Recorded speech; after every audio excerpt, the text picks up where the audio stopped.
चाहिँ हामी घुम्न जाँदै है शनि आइतबार सोमबार छुट्टी भएर अनि ठ्याक्क रुमको तल बसिरहेको छौँ ट्याक्सीको लागि वेटिङ 25 मिनट लाग्छ भने 25 मिनट लाग्छ भनेछ र हाम्रो दाइ चाहिँ अब यही 20 तारिखको नेपाल जाँदै हुनुहुन्छ अनि उहाँको लागि काम गर्नुपर्ने अब यहाँदेखि नेपालको तय यात्रा हामी सुरु गर्छौँ केही दिन ट्याक्सीले चाहिँ लास्टै वेट गरायो कि फाइनली भन्नुपर्दा 25 मिनट गएको थियो 35 मिनट गरिसक्यो फेरि एकचोटि कल गरेर हेर्नुपर्छ घडी पनि आइसक्यो चाहिँ भनेको चाहिँ 30 मिनट लाग्यो छ अब समय धेरै लगाइदियो है यही ट्याक्सी हो दाइ बसेको हुनुहुन्छ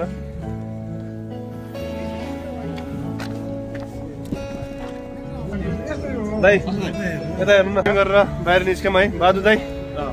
धेरै सपिङ गर्नुभयो तपाईँले सुखय सुमिता प्रकाश दाइ ल अब हामी यसो नेपाली सिक्ताङतिर नेपाली भोजनालय हामीले चाहिँ अब कस्मेटिकको कुराहरू किन्ने हो होइन अनि हाम्रो अशोक दाइले किन्नुभयो एकदम है त अहिले हामी हाम्रो दाइकोमा आइसकेको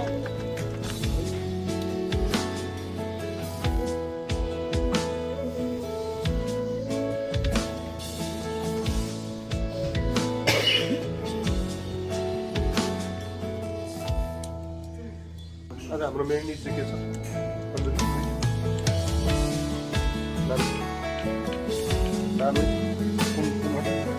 मटन मटन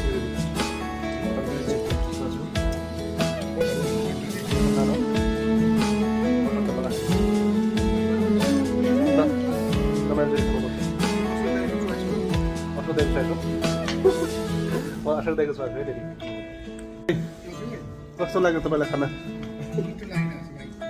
तपाईँले नै अर्डर गर्नुभयो है तपाईँको चोइस त राम्रो छ नि है बाँदै नेपाल जाँदै हुनुहुन्छ अब गएको तपाईँ यता हेरेर भन्नु त कस्तो लागेर तपाईँमा